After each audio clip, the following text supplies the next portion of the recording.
As I said, we've been doing this for about 7 years, and we're a pretty established company at this stage.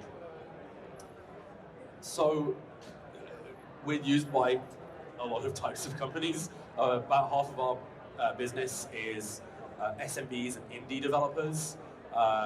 We've got a free product that hobbyists use. We've got an open source plan, which is free completely for open source plans, open source projects. But as you can see, we're also used by industry-leading companies. The two biggest kind of verticals that we talk to are the gaming industry and the e-commerce industry. Pretty differing industries. So, what we fundamentally do at Bugsnag is we help people figure out if you should be fixing bugs or building new features, which is this pressure and tension that exists typically between engineering and product teams, but even within engineering teams themselves. And that's a good segue into what we're going to be talking about today, because that's one, I think, of the leading causes of technical debt. So that's kind of the question that you're going to ask yourself every day as you come into the office. Hopefully you have some kind of planning and project management in Jira or whatever. You're planning sprints or whatever. But the question as an individual contributor you're going to be asking is, what am I doing today? Am I working on a feature, or am I going to be fixing bugs? And it turns out to be quite a divisive question. There are some engineers out there that love working on bug fixes. I've met them, they exist.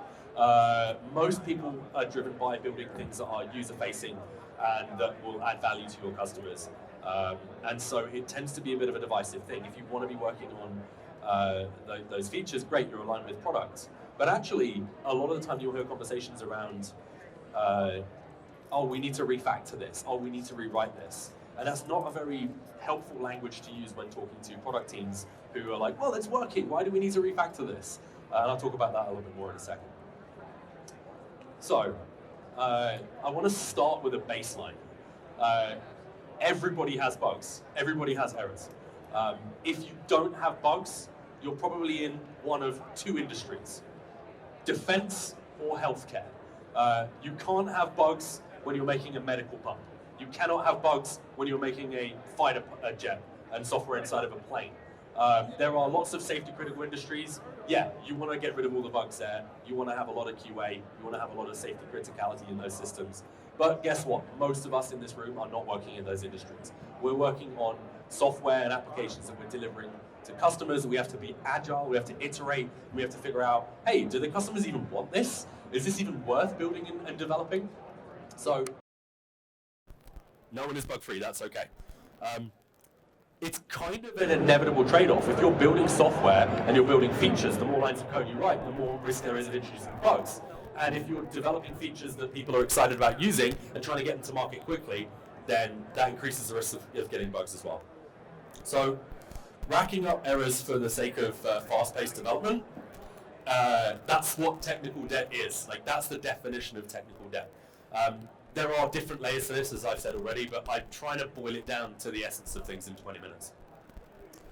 So, I've said everyone's got bugs, and I've said everyone who's working on this trade-off between products and bug fixes has bugs and has this trade-off. Therefore, everybody has technical debt. I wanted to do a little show of hands in the room here. Who's had to have the discussion or argument with the product team from the perspective, I didn't even finish my sentence, from the perspective of, we need to slow down, we need to refactor. Alright, you guys are the right audience to be in this room. So, yeah, that's what I'm talking about here. Okay, this is a more formal definition of technical debt that probably people are more familiar with. It's a consequence of software development that intentionally or unintentionally prioritizes client value or project constraints, mostly deadlines, we're all familiar with that, over technical implementation and design considerations. Now, again, there are other edges to this, but this is the one I think we're aligning on the most. So, the way I describe technical debt is anything that slows down the creation or maintenance of new product functionality. So this is a definition you can use with your product team, right? If you're saying, oh, we need to refactor, product team's not going to necessarily care about that. But if you say, by making this decision, it will slow down the roadmap in future. You're speaking the same language as the product team there, and it's a good starting point. So there's actually 3 different layers to technical debt as I see them. There's deliberate technical debt. Now, this is particularly prevalent in the early stages of a company. If you are a startup and you are not deliberately introducing technical debt, your company will probably die. Someone else will come to the market faster than you, or maybe the thing that you're building, nobody actually cares about, which is a scary, scary risk in building a startup. So that's deliberate technical debt. That's a valid way of approaching software development. The other 2 are not intentional, but they have different ways that they emerge. The first one is outdated designs. The way you designed a system 5 years ago probably isn't the same way that you would design it today. That's okay. Designs evolve over time, but that is a macro level technical debt problem. The last one is the one that sneaks up on everyone in this room, I'm sure, which is what I call bit rot. This is where you make incremental code base changes that seem reasonable. All of them are going to get signed off and approved on that pull request, but you add those up and you end up with a hot mess. I ended up, at my previous company, I remember opening a file, is a Ruby on Rails application, and it was a model file called user.rb. And this was a company that pivoted 3 times, but always had some kind of concept of users. But no one ever deleted the functions about what the old product did. And so there was a comment about this tool at the top of this file that had an ASCII art dragon and said, "Here be dragons." And I knew at that point in time exactly what happened. It was a combination of 1 and 3 in that case. But you did not want to be working in that code base for sure. So what comes out of technical debt? There's 2 areas, right? Bugs, very straightforward, very obvious.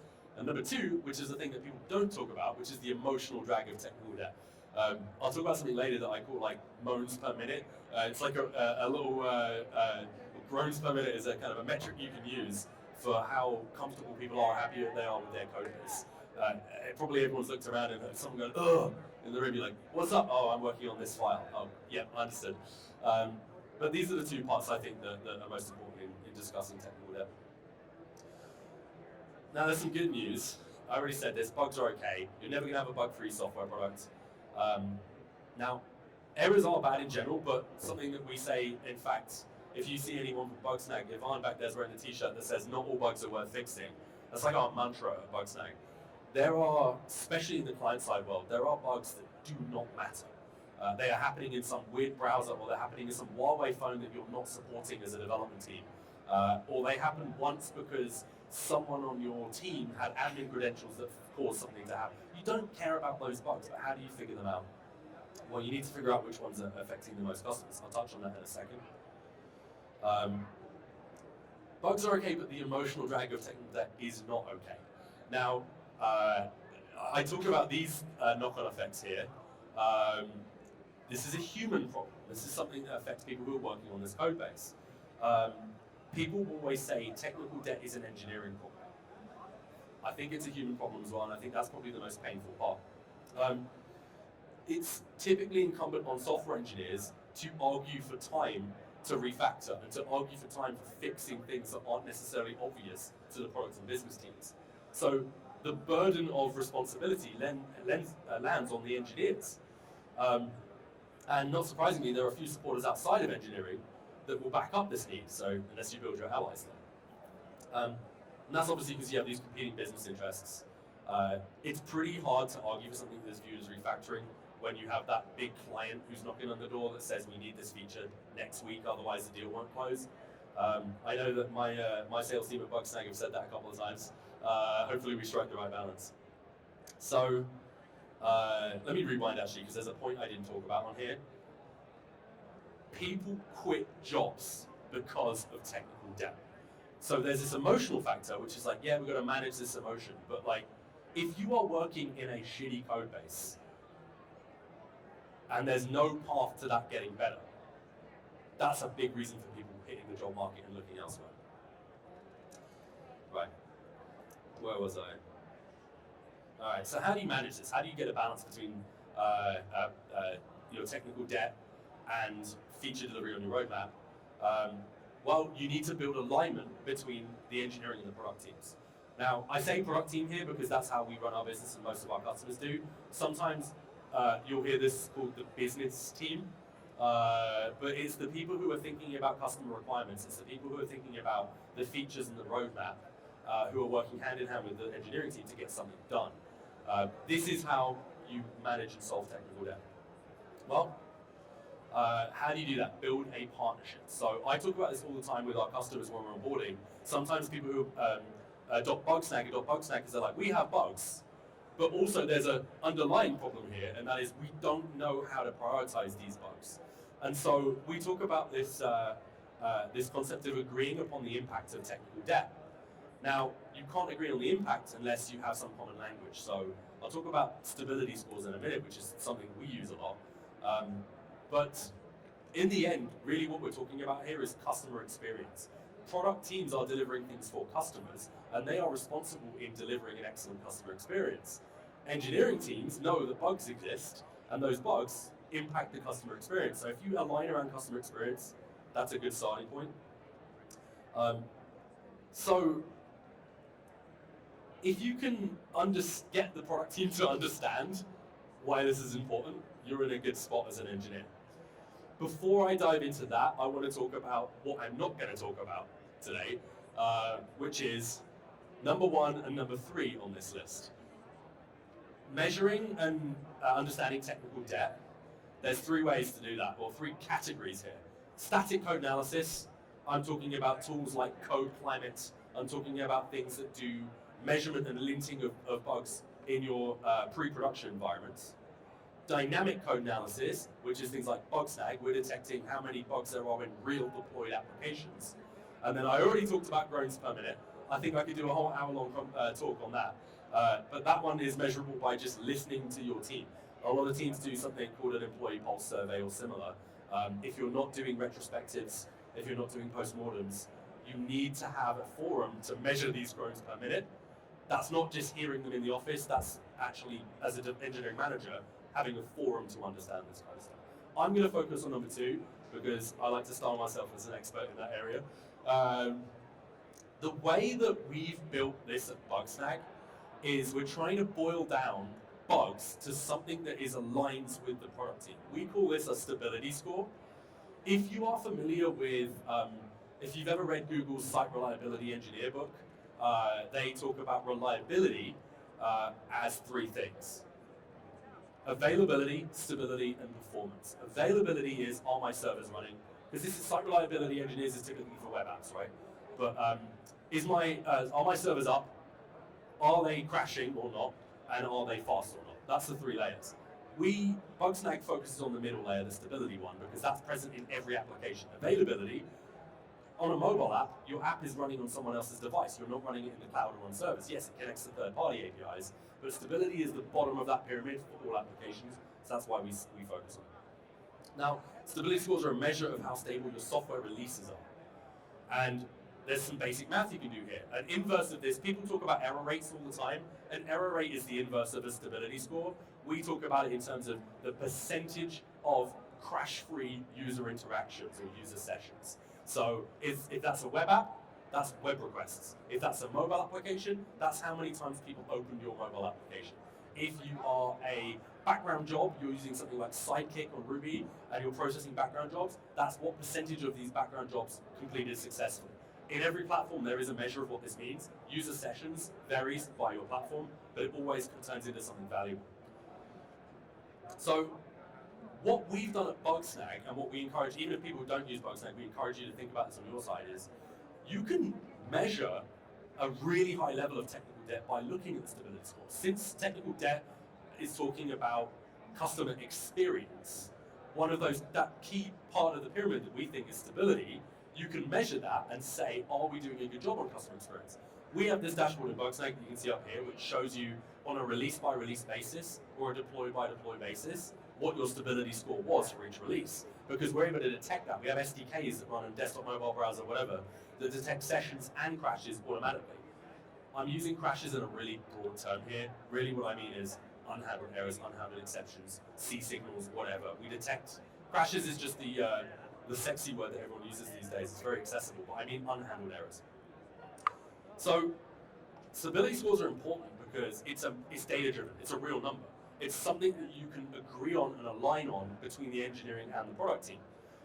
If you said in a release, I mean, this is great, we're going from bad to better here, but if it was happening the other way around, and product was like, we need to ship that new premium feature, you can point to this and you can say, no, we cannot fix that because 5% of our app user sessions are currently ending in a crash. We need to pause, we need to hold. Even better than that, this is something that you can agree upon with the product team ahead of time. And one question that people ask all the time is, how do I pick this number? Well, just look at what you're doing right now and then decide if it's bad or not, and then decide if you want to improve it. There's nothing easier than that. But another way to look at this is based on this concept of SLAs and SLOs. SLAs and SLOs, for those who aren't familiar, a service level agreement is something you're committing to. You're saying, absolutely have to hit this number. A service level objective, SLO, is something you're saying, we are striving for this. I think other teams roll out different definitions, but I think they're the most straightforward to discuss here. Well, if you're measuring stability scores, you can not only agree for one target. What we found is that actually having two targets is easier to discuss than having one target. Because you can pick this number, which is everything's on fire, let's fix things, pretty easily. But this number is a little bit harder, so maybe you strive really high and bring it down over time. But what are you using these numbers for? Well, as I said, this red line here, what we call critical stability in Bugsnag, is your SLA. You agree that with your product team, and then if your stability ever drops below this line, there is no question with your product and business team that you should pause on roadmap and you should pause on features. If you're a big enough org, maybe you have enough engineers to work on both, but in reality that means that you need to more aggressively prioritize your feature roadmap. This should be easy to set. Pick something that is not that ambitious, and then improve it over time. This number is actually a lot harder to set. This number you need to have some information about industry information, or you need to know what stage of the business you're at. If you're an early stage startup, maybe this number doesn't matter that much. Like I said, you want to introduce technical debt, you want to set a balance between features and bugs. If you are a mature enterprise product that your customers are going to churn off your platform if they don't have a good experience, you probably need to set this higher, 3 nines or 4 nines of stability. You'll notice here, having these based on from 100% rather than 0% means that you can say things like, we're targeting 3 nines of stability, which aligns really well with the concept of availability and uptime, which I think most people are familiar with. When you set these targets, it's a negotiation point. Like, I remember one of my customers told me, I can't say their name, but one of my customers told me that they had a premium feature that was scheduled to go live that they discussed with the board and committed to their board of directors that they were going to have this feature live in Q1. They used stability scores in Bugsnag to go to the board of directors, and it was on their board deck to say, we are not going to ship this feature on time intentionally, because we as a product and engineering team have decided that we are not hitting our customer experience goals this quarter. And that's a really powerful thing to do. And it's the sort of thing where I wasn't in that board meeting, but I imagine they were like, okay, yeah, it makes sense. You set these goals and they're tied directly to how people use and receive your product. Of course you should hold firm on that. So this isn't an after the fact thing. This is a before the fact thing. Have that conversation with product early. Have that conversation with product often. And then it's not something you need to be like groveling later on and saying, please, we need to refactor this. We need to hire more people to work on this code base. It's an agreed thing ahead of time. So yeah, this is exactly what I was just saying here. Like, don't talk about one often with customers. Have a joint focus. Pair up on this kind of stuff. It also means that sometimes the other way happens. Sometimes the product team will come to you and say, hey, we're beating our SLO. We're beating 3 nines of stability or 5 nines of stability or whatever you're going for. Maybe we can take a few more chances here. And that's valuable as well. Sometimes as software engineers, I don't get to do this anymore, but I used to like to think of myself as a craftsman, right? I'm trying to make something beautiful. I'm making a beautiful lines of code, and the interface is perfect. But when you're building something for customers, they can't see any of that. It doesn't necessarily matter. So, it's a balance to strike. So anyway, here's what in a 25-minute talk, here's what I'd like you guys to take away. Bugs are the consequence of innovation. Bugs are okay, don't worry about it. Technical debt is a question of not if we have technical debt, but when we should address it and when we should fix it. So reframing that question helps you get aligned with your teams. And our magic number for that is what we call stability scores. And when you're measuring this health of your application in production environments, that's the best way to align teams around how we're measuring technical debt. All right. So we're here at the conference. We've got people with Bugsnag shirts on around. We're at booth 304. I'm going to be around for another hour or two at the booth, and I'm going to do some Q&A now. But if you wanted to dive deeper into like how do we do stability scores, how do we measure them, how does it work on applications, feel free to go and find us at 304. But if we want to talk about technical debt in general, I've got a few minutes for Q&A right now. Anybody have a question? Biggest mic in the room. Really? All right. Can you catch? Hello. Hello. So, you must use Bugsnag on Bugsnag, right? That's right. How has that gone? It's great. We have conversations like this internally all the time. Like when we were a smaller company, there was always alignment between product and engineering. And so we built these features for our customers in larger companies. And as we started to grow, we were like, oh yeah, our product is helpful for having these conversations, which is kind of an interesting phase to go through. One of the weirdest things about using Bugsnag at Bugsnag is our product is SaaS. You go to bugsnag.com, you can sign up for it on the web.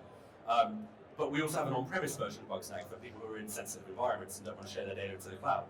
And so the Bugsnag that we report Bugsnags to from Bugsnag, oh my god, this is a mouthful, is an on-premise version, because if there's a bug in our own Bugsnag, we want to be sure that we're detecting that bug in our Bugsnag. So we actually have to send bugs in our cloud version out to an on-premise instance of Bugsnag to make sure that we're guaranteed catching all of our bugs. But yeah, it works really well for us, and as we get a larger and larger engineering team, we're seeing more benefit out of it. Great question. Any other questions? We have time for one more, a quick one. All right, is that it? Okay, you know where to find them. Let's give them a round of applause. Thanks, Thank you.